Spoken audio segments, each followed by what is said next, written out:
ಕೇಳುಗರೆ ನಮಸ್ಕಾರ. ನಾವು ಯಾವಾಗಲೂ ಕೂಡ ಏನೇನೋ ಯೋಚನೆಗಳನ್ನು ಮಾಡ್ಕೋತೀವಿ, ಯೋಜನೆಗಳನ್ನು ಮಾಡ್ತೀವಿ. ಆದರೆ ಬದುಕು ಎಂಥ ವಿಪರ್ಯಾಸ ಮತ್ತು ಎಂಥ ವಿಚಿತ್ರವಾಗಿದೆ ಅಂತಂದರೆ, ನಾವು ಏನೋ ಅಂದ್ಕೊಂಡಿರ್ತೀವಿ, ಅದೇನೋ ಆಗುತ್ತೆ. ಒಮ್ಮೊಮ್ಮೆ ನಮ್ಮ ಮನಸ್ಸಿಗೆ ಗೊತ್ತಾಗದೆ ಬೇಸರ ಆಗುತ್ತೆ, ಒಮ್ಮೊಮ್ಮೆ ನಮಗೆ ಖುಷಿ ಆಗುತ್ತದೆ. ಯಾಕಂದರೆ ನಾವು ಬದುಕಿರುವ ಈ ವ್ಯವಸ್ಥೆ ಏನಿದೆಯಲ್ಲ, ನಾವು ಬದುಕಿರುವ ಪರಿಸರ ಏನಿದೆಯಲ್ಲ, ಇದು ಭಾಳ ವಿಚಿತ್ರವಾಗಿರ್ತಕ್ಕಂಥದ್ದು. ನಾವೆಲ್ಲರೂ ಕೂಡ ಈ ವಸ್ತುವನ್ನು ಪ್ರೀತಿಸ್ತಕ್ಕಂಥ ಈ ಮೆಟೀರಿಯಲಿಸ್ಟಿಕ್ ವರ್ಲ್ಡ್ ಅಂತ ನಾವೇನು ಇಂಗ್ಲೀಷಲ್ಲಿ ಕರಿತೀವಿ, ವಸ್ತು ವಿನಿಮಯದ ಒಂದು ಬದುಕೊಳಗೆ ನಾವು ಬದುಕಿದ್ದೀವಿ. ನನ್ನ ಬಂಗಲೆ ದೊಡ್ಡದಾಗಿರಬೇಕು, ಮುಂದ್ಗಡೆ ಒಂದು ದೊಡ್ಡದಾಗಿರ್ತಕ್ಕಂಥ ಒಂದು ಲಾನ್ ಇರಬೇಕು, ಗಿಡಗಳಿರ್ಬೇಕು, ಹುಲ್ಲಿರಬೇಕು, ಅಲ್ಲಿ ಆಟ ಆಡೋದಕ್ಕೆ ಒಂದು ಗ್ರೌಂಡ್ ಇರಬೇಕು.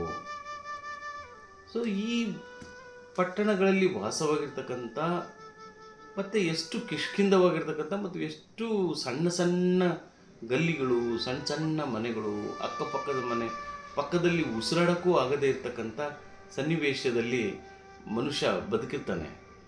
ಸೊ ಹೀಗಿರುವಾಗ ನಾವು ಏನೋ ಆಲೋಚನೆ ಮಾಡ್ತಾ ಇರ್ತೀವಿ.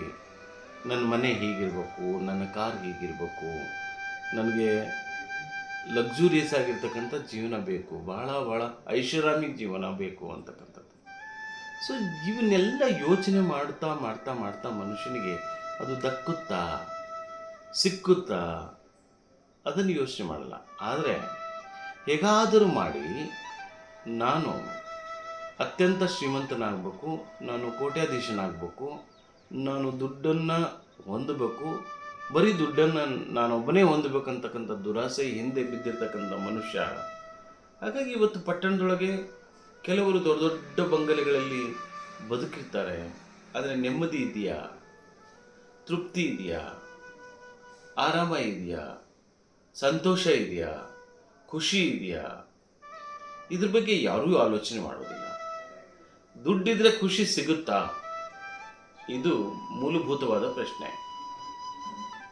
ದುಡ್ಡಿದ್ರೆ ಖುಷಿ ಸಿಗೋದಾಗಿದ್ರೆ ಇವತ್ತು ಪ್ರಪಂಚದಲ್ಲಿ ದುಡ್ಡಿರ್ತಕ್ಕಂಥ ಪ್ರತಿಯೊಬ್ಬರೂ ಸಂತೋಷದಿಂದ ಇರ್ತಾ ಇದ್ರು. ನಮ್ಮ ಮನಸ್ಸು ಹೇಗೆ ಅಂದರೆ ಕ್ಷಣಿಕವಾಗಿ ಸಂತೋಷವನ್ನು ಅನುಭವಿಸುತ್ತೆ, ಮತ್ತು ಮರುಕ್ಷಣದಲ್ಲಿ ಅದು ದುಃಖ ತಪ್ತದಾಗುತ್ತದೆ, ಅದಕ್ಕೆ ಮತ್ತೆ ಖುಷಿ ಬೇಕು ಅಂತ ಅನಿಸುತ್ತೆ. ಹಾಗಾಗಿ ಈ ಸಂತೋಷ ಬಹಳ ಕ್ಷಣಿಕವಾಗಿರ್ತಕ್ಕಂಥದ್ದು. ಬಹುತೇಕ ನಮ್ಮ ಬದುಕು ದುಃಖದಲ್ಲಿ ಮುಳುಗಿ ಹೋಗಿರುತ್ತೆ. ಆದಾಗ್ಯೂ ಕೂಡ ನಾವು ತೃಪ್ತಿಯನ್ನು ಪಡಬೇಕು. ಅದನ್ನು ಹೇಗೆ ಪಡಬೇಕು ಅಂತಕ್ಕಂಥದ್ದು ನಾವೇ ನಿರ್ಧರಿಸಬೇಕೇ ವಿನಃ ಮತ್ತೊಬ್ಬರಾಗಲಿ, ಬೇರೆಯವರಾಗಲಿ, ನಮ್ಮ ಅಕ್ಕಪಕ್ಕದವರಾಗಲಿ, ನಮ್ಮ ಸಹೋದ್ಯೋಗಿಗಳಾಗಲಿ, ನಮ್ಮ ತಂದೆ ತಾಯಿಗಳಾಗಲಿ ಯಾರೂ ಹೇಳೋದಿಲ್ಲ.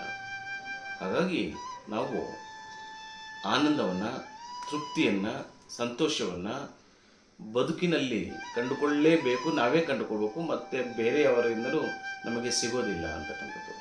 ಹಾಗಾಗಿ ಬದುಕು ಇವತ್ತು ಭಾಳ ವೇಗವಾಗಿ ಓಡ್ತಾ ಇದೆ.